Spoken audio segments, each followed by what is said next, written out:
Good morning, families. Dr. Kyle here, coming to you live from the Michigan Family Wellness Clinic.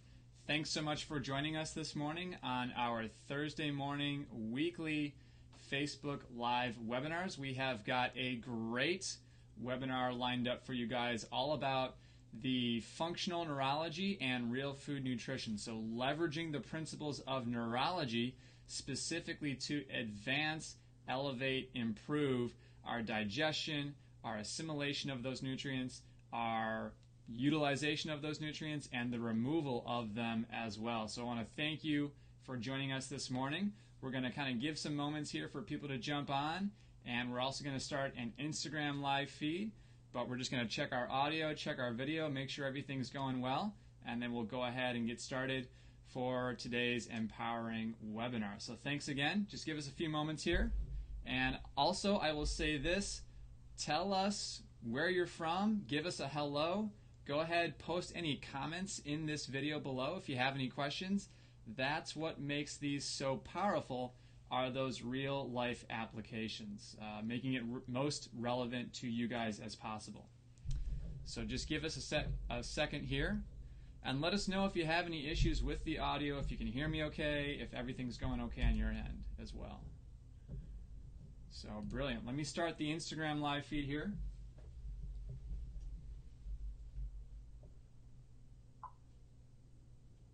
Okay. All right. Well, welcome everyone on the Instagram live feed. Hey, good morning, Alicia. So great to see you. I believe I'm saying the name correctly. Alicia. I want to be respectful of people's names because everyone has a little bit of a different spelling and pronunciation sometimes there. So thanks so much. And I believe our Instagram Live, for people watching on the Instagram Live feed, if you want to see the slides, if you want to see the content, go ahead, jump on over to the Michigan Family Wellness Radio Facebook group, and you can see everything there. All right. So I believe everything's going well so far. And what we're going to go ahead and do is jump into our webinar this morning on neurology and real food nutrition. Perfect. Thank you so much. All right, so I love this split screen view here. That way you can see myself there on your left-hand side, and then you can see the presentation here. So brilliant. So, and Alicia, this is probably going to be some review for you since I presented on this over in Grand Rapids, but it's always great to just remind ourselves of these practical applications. So with that, let's go ahead and get started. Just a couple of different facts for you guys. When you talk about brain myelination, it's very similar to musculoskeletal maturity. So what we look for is clinically 25 years old is when that myelin sheath is fully formed around our nerves, around our brain, much in the same way as when our joints ossify, those growth plates ossify at 25 years of age. So if you have an adolescent, someone on the younger end of the spectrum, and they're having issues of brain fog, fatigue, trouble concentrating, that can be due to improper myelination or perhaps unmatured myelination because they're not quite fully formed yet. All right? When you look at autoimmune prevalence, there really is no autoimmunologist, okay? And so that's why looking at the immune system for a lot of these chronic conditions is a great place to start, okay? Because if our immune system is constantly attacking ourselves, that becomes a major clinical issue because it's no longer a question, take thyroid for example, okay? Hashimoto's thyroiditis. It's not how do we fix the thyroid, it's how do we prevent and dampen the immune system from constantly attacking the thyroid. Okay, so hopefully that makes sense for you guys. Let me know if you have any questions on that. What else we got here? Gluten sensitivity and sugar consumption look very similar on MRI when you compare the two in terms of what areas of the brain light up. Gluten sensitivity and sugar consumption, they also look the same as cocaine addiction. Okay, so we're seeing these functional similarities and we're trying to apply the principles that we're going to talk about today to help these people. All right, and then the final thought here as we get started, there are a ton of therapies for our organs, Okay, so specifically liver, gallbladder, stomach, pancreas, things of that nature. There are not many specific therapies for our brain. Okay, so that's what we're going to focus on here a lot today, is the things we can do for our brain. All right, neuroplasticity. We're going to get into a big discussion on this, but the whole thought is, in the same way that you can exercise your skeletal muscle, you can also exercise your nerves or your brain. You can challenge yourself cognitively. All right? Brilliant. Again, just a great picture of my wife from this past summer here, doing some camping there in North Carolina. And again, I've done tons of postgraduate seminar education on this. Yes, there's everything Dr. Google. Yes, you should be checking and doing your own research, but I can guarantee you all of this, everything I'm saying, is supported in the literature. All right, so let's go ahead and dive into some basic neurology here.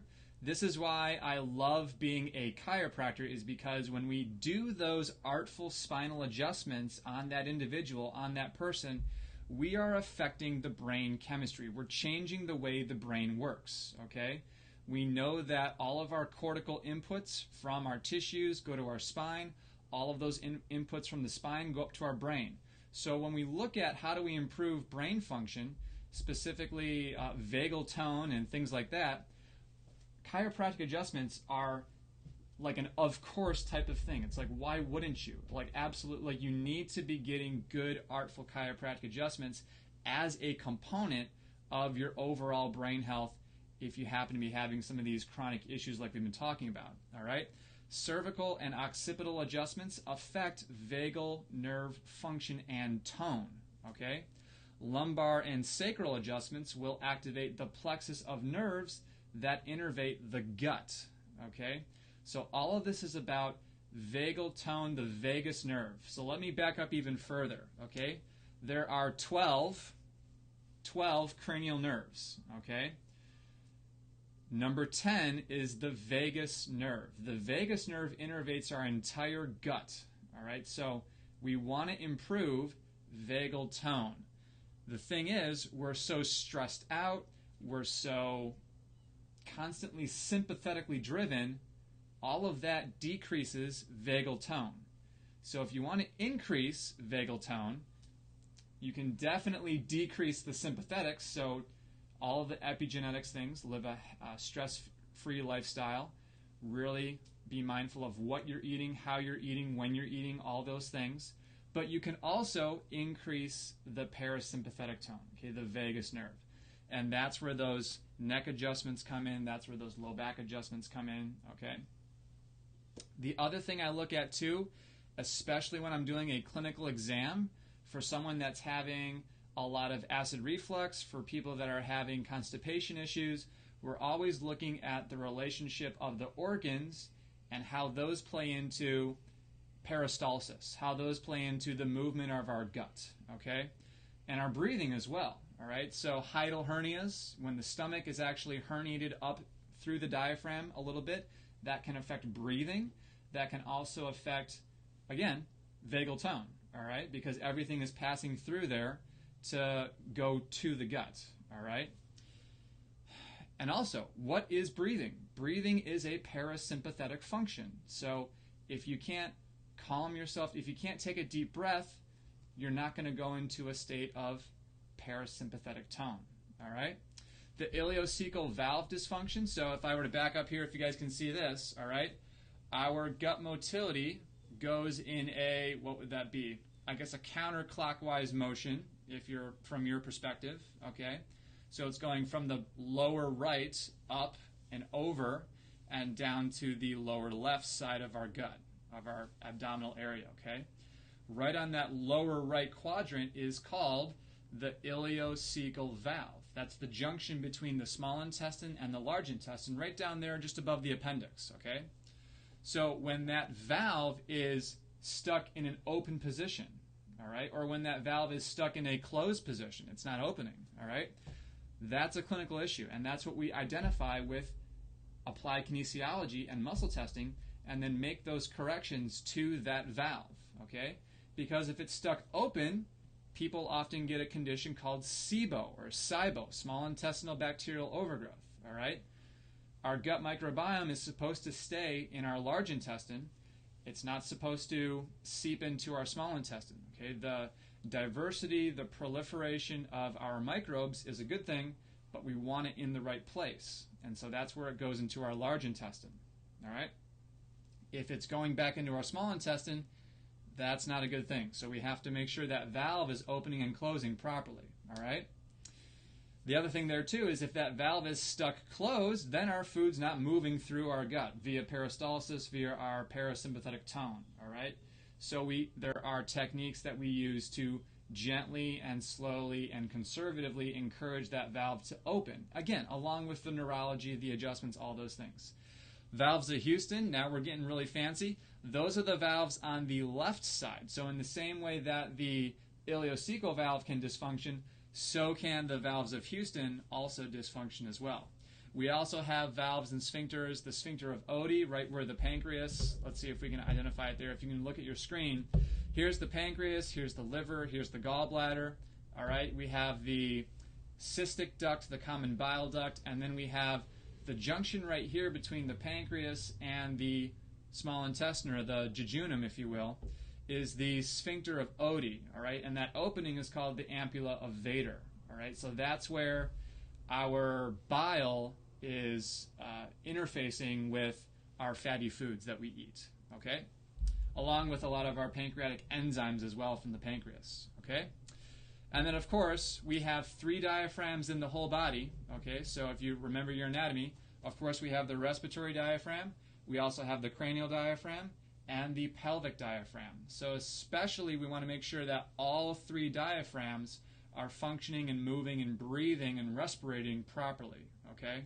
Especially within the context of pregnancy. I've been having a pregnant patient right now and working with her, really working on getting that pelvis established and moving properly so that she's preparing her body for a natural birth. So not into a whole detailed thing on that, but the pelvic diaphragm is a major deal as well.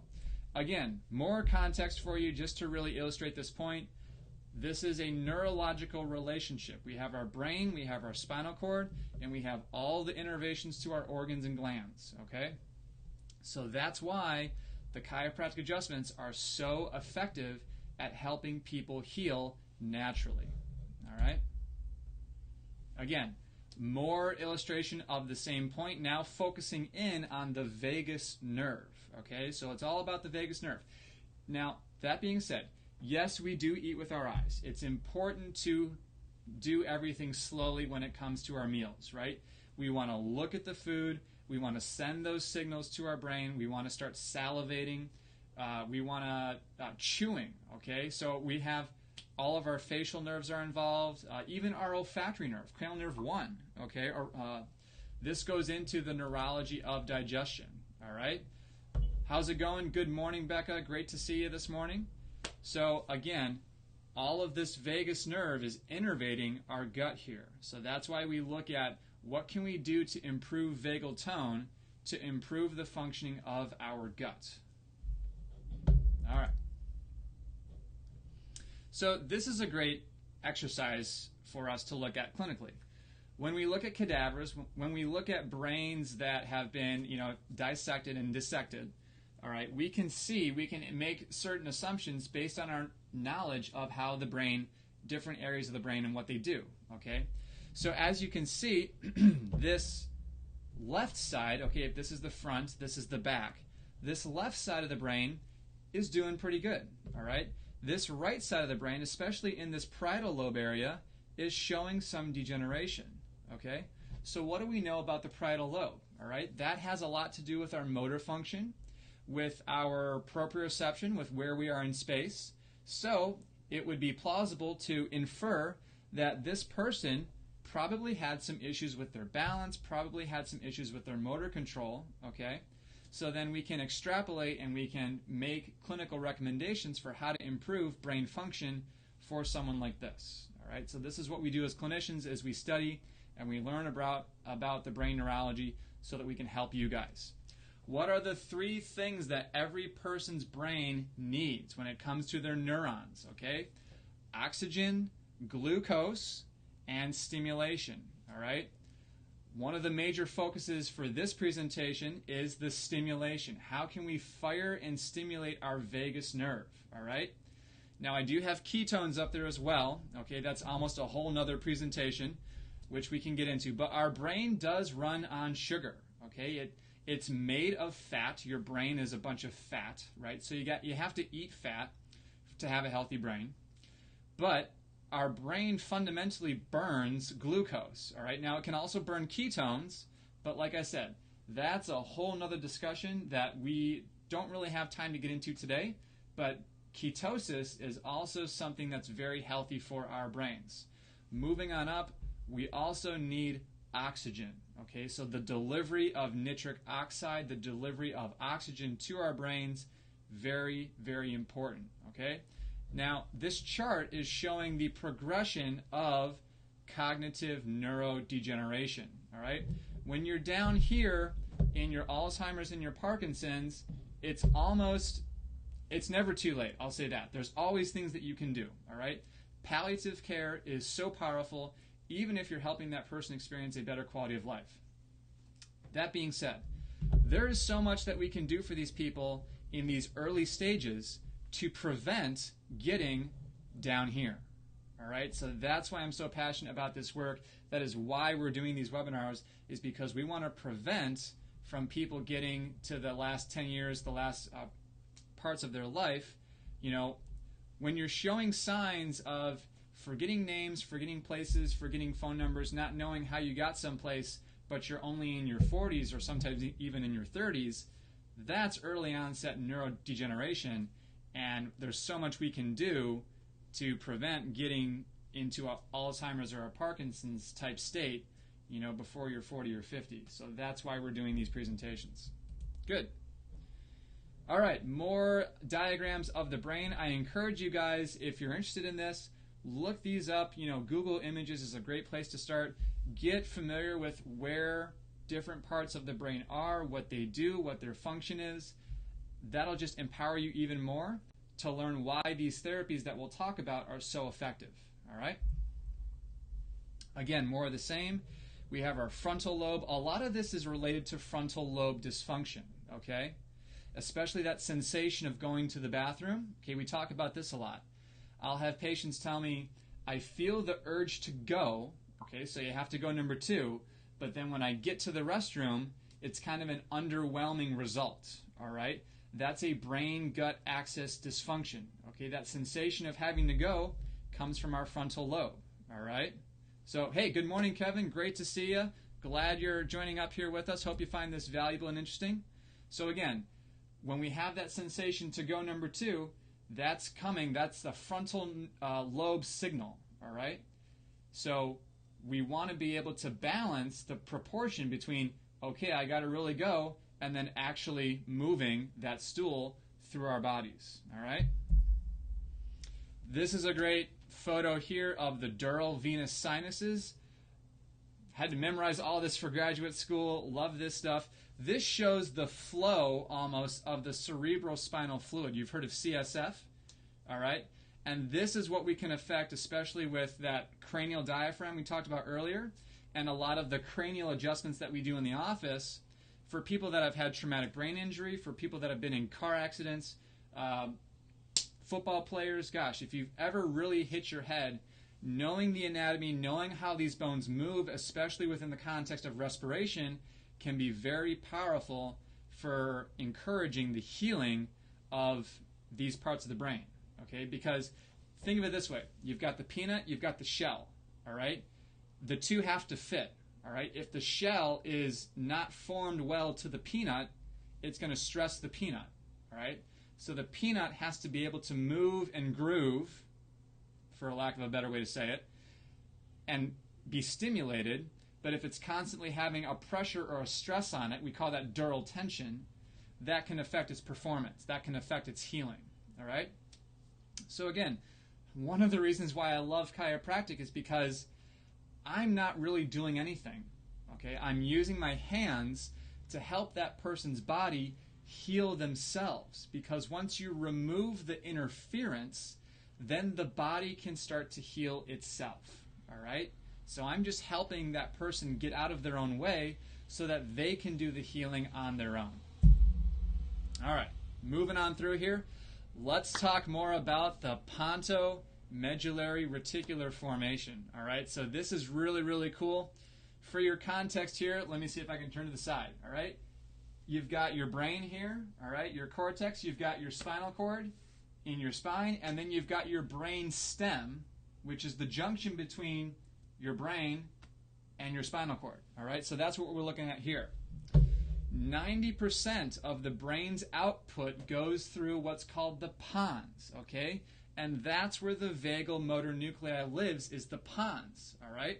So again, it all goes back to the vagus nerve, all right? Just to really zoom out here, you've got your midbrain, your pons, your medulla oblongata, and then your spinal cord, all right? So the pons is where we're looking at when it talks about affecting the vagus nerve. Here's the other great thing.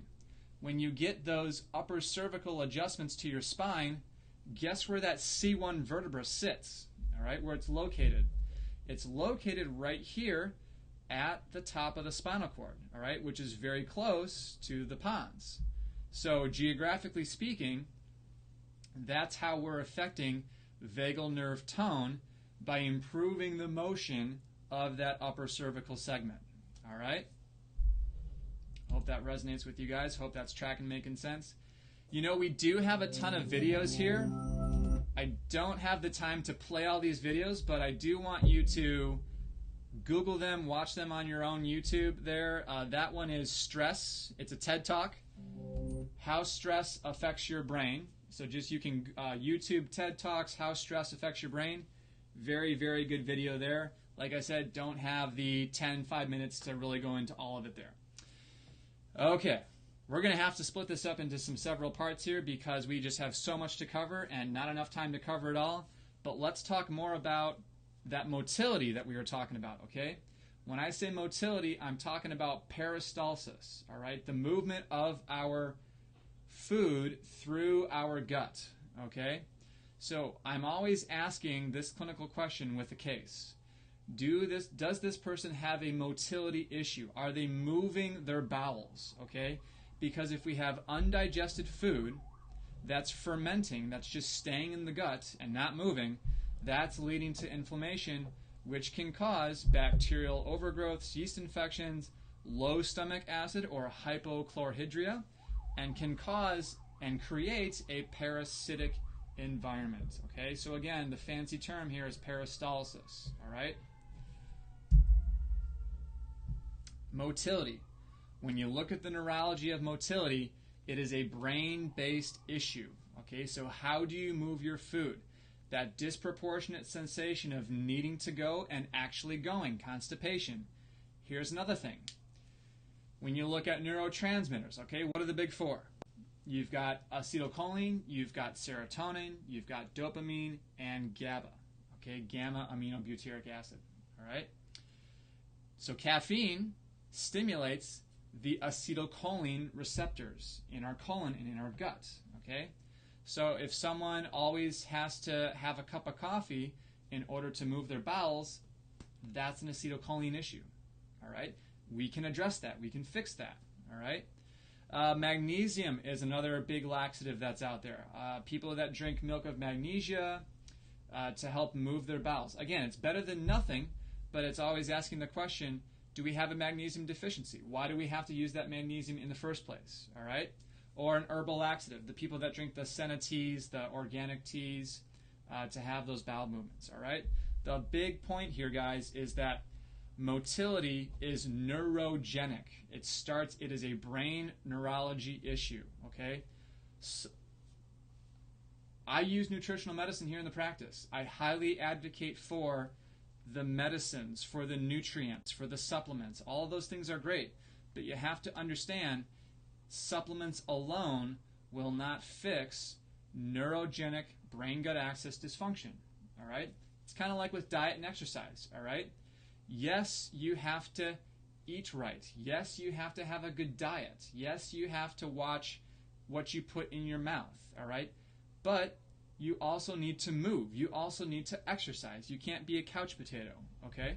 So that's what we're going to talk about more here is the application of training the brain. You have to exercise the nerves, okay? That's the big take-home point. Here is a great video that I do want you guys to watch. You've heard the term neuroplasticity, all right? This video is showing under an electron microscope exactly what neuroplasticity is, okay? And here's the other thing I love about this work. Plasticity goes both directions, okay? So in the same way that you can train and exercise your nerves and your brain to improve your health, if you do nothing, it will also degenerate. It'll also go the other direction. Same thing with exercise, okay? If we don't use our bodies and use our muscles, they will, over time, atrophy.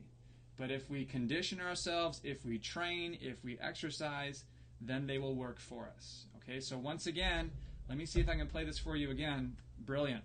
So this is showing, if you can see the neuron here, it's making new connections. It's growing.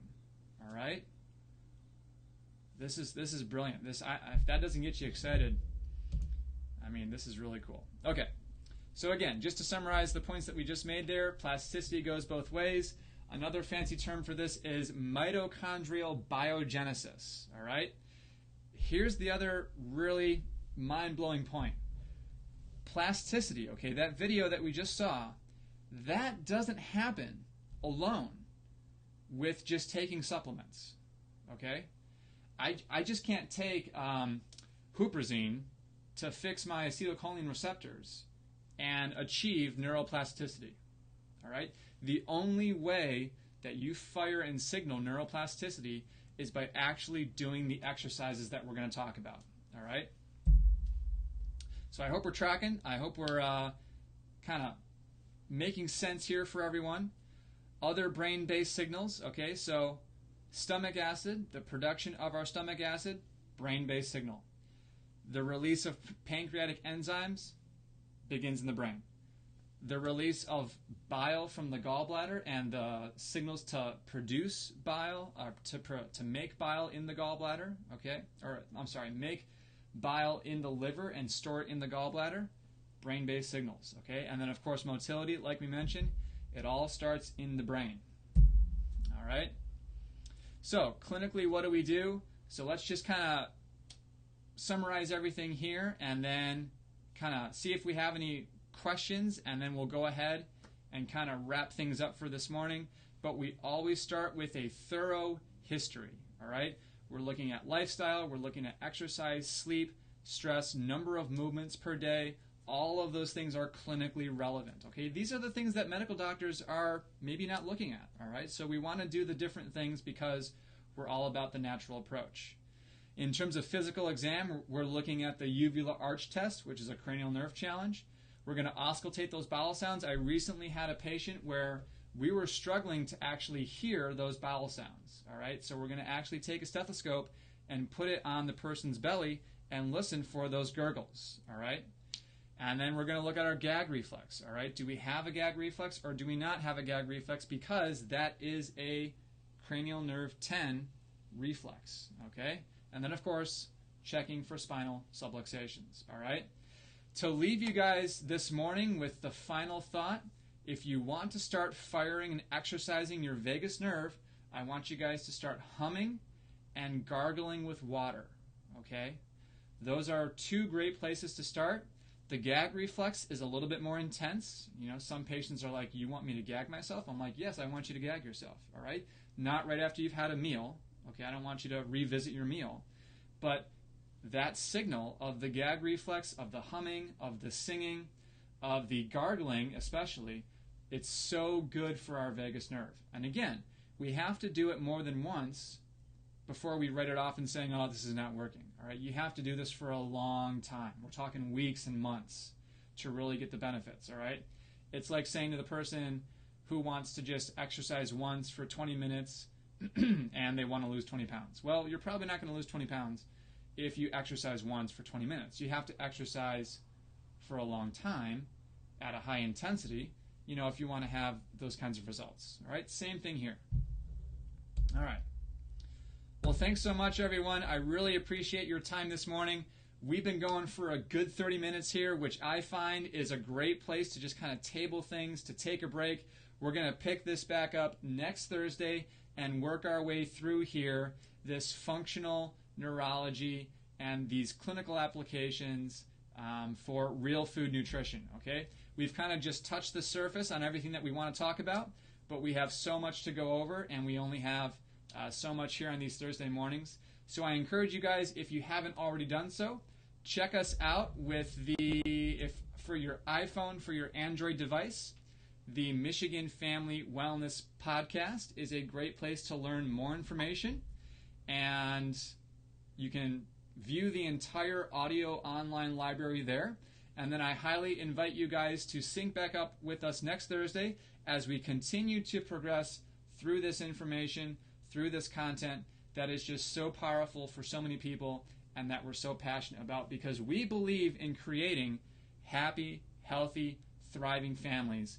And this is what we're all about here, is this natural approach, the nutritional medicine combined with the chiropractic care, the structural care, and we do all of it with integrity and authenticity. So thank you so much, and we'll talk to you soon.